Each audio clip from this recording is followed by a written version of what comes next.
The general internet consensus is that 2016 was a shit year, what with birth control speech arrests, the continuing world war, and the public hanging of a fucking elephant. Yep, worst year ever. But besides all that, 2016 has been a rather remarkable year for movies. Normally, when examining the films I've seen in a year, the ratio looks something like this. When composing my list today, however, almost 50% of the movies I saw fell into the good or better category. So without further ado, here are the 10 objectively best, that's right, objectively, come at me like you bukkake haters. These are the 10 best films of 2016. Number 10, The Witch. And just like that, I lost half of you. Oh well.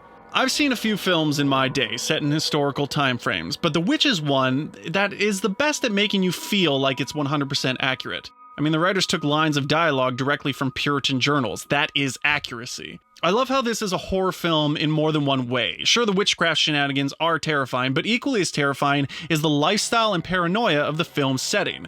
If you can appreciate a good, slow burn, and horror that doesn't try and startle you, but instead seep into your bones for days, then check out The Witch. It's the second best horror film of 2016. Foreshadowing! Number 9, RogueOne. RogueOne is the movie I was least looking forward to on this list, and it ended up being one of the year's most pleasant surprises. For me, it outshines The Force Awakens like a lightsaber next to a rock. It manages to tell an original story with interesting and flawed characters and has a willingness to explore the darkest side of Star Wars since youngling murder. Furthermore, the film adds a 2-hour layer of depth to a minor exposition piece of the original trilogy, making it not only a great standalone film, but a prequel that immensely richens its source material.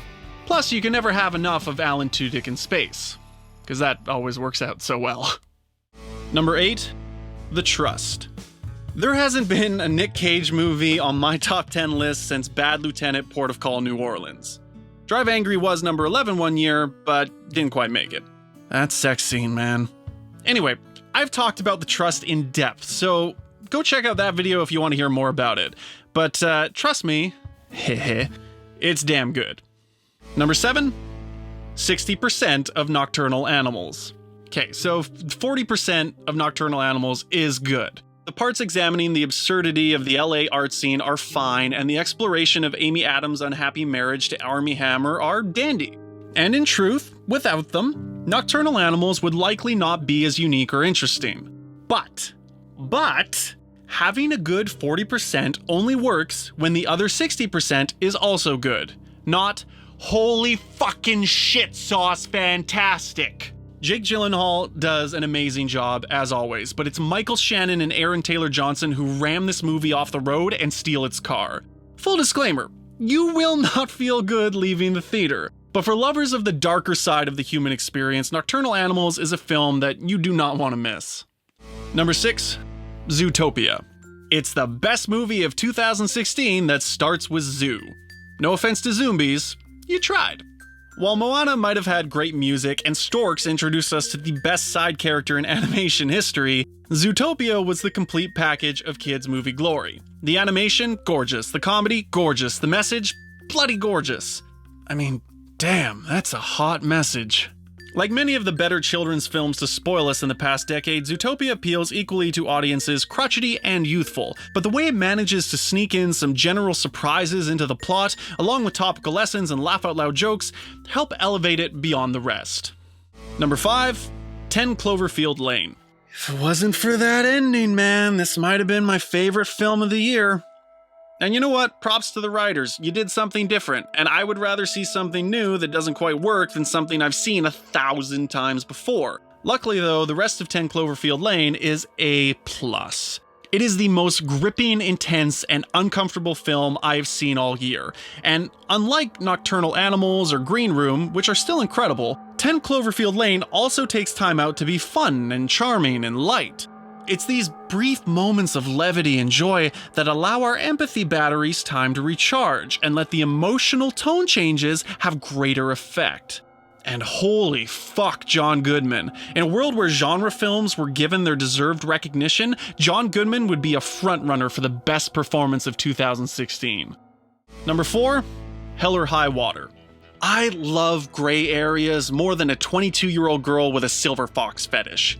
One of the reasons I believe that the Marvel villains are so Marvel universally panned is because they tend to be rather absolute. You know, evil for the sake of evil and sweet, sweet power.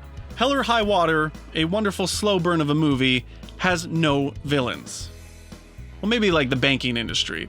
It centers on two brothers who are robbing banks to save the family farm and the cops trying to catch them. Throughout the film, the viewer is left continually debating which side they want to see have a happy ending, it becoming quickly clear that having both is not an option.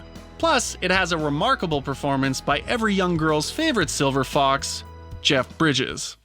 Number 3, Cafe Society.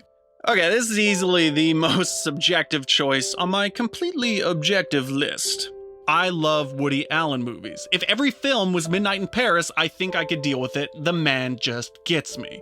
Cafe Society is about a young man from the Bronx who moves to Los Angeles to work with his agent uncle, soon falling in love with his uncle's assistant.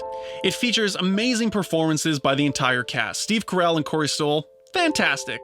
And seriously, any person who's seen these films owes it to themselves to witness just what Jesse Eisenberg and Kristen Stewart are capable of.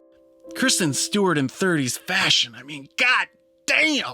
Another feather in this movie's cap is that where most movies on a similar subject would wrap up, this movie sets its midpoint. It goes on much longer than expected, in a good way. And though I may be biased, I can't recommend it enough. Number 2, The Nice Guys. How good is Kiss Kiss Bang Bang? I mean, really, it's so good that the writer-director Shane Black made it again. This time set in the 70s, and despite a slight bit of rehashing, he still managed to create one of the best films of 2016. The Nice Guys has an intriguing mystery, extremely likable characters, and some of the most hilarious comedic exchanges since your dad's attempt to hit on women. It's the only movie I saw twice in theaters this year, and while I'm sure we're all painfully excited for Shane Black's Predator film starring 50 Cent in 2018, one can only hope that we get The Nicer Guys sometime in the future. And number 1, La La Land. Let's talk about emotional resonance. Emotional resonance is how a work of art manages to evoke emotion in its audience, whether it be laughter, fear, or unintentional seething anger. La La Land is a fantastic film, like many others on this list, but the reason it gets this spot is because it is the only movie that managed to evoke, from me, tears. Manly tree-chopping, porn-loving tears, mind you, but tears nonetheless. La La Land is such a predictable choice, but for a reason, it is that damn good. Ryan Gosling is great, Emma Stone is future Oscar-winning great, and the music is the kind that even non-musical fans will find themselves whistling the next day. Ever had a dream that others thought preposterous? See this movie. Ever been in a relationship? See this movie. Have $12 in your wallet? See this movie. It's the best that 2016 has to offer. And that's my list. Was your favorite missing? Tough shit. Life's full of disappointments. Ask my last 3 Tinder dates. In all seriousness though, it is easy for movie lovers of all backgrounds to give into pessimism for the future of cinema. It's all gonna be superheroes and remakes and more remakes. I don't know why he was Cockney. Anyway, while the superhero movies, the remakes, those are all but a certainty, if 2016 is any indicator, I cannot wait to see what 2017 has in store.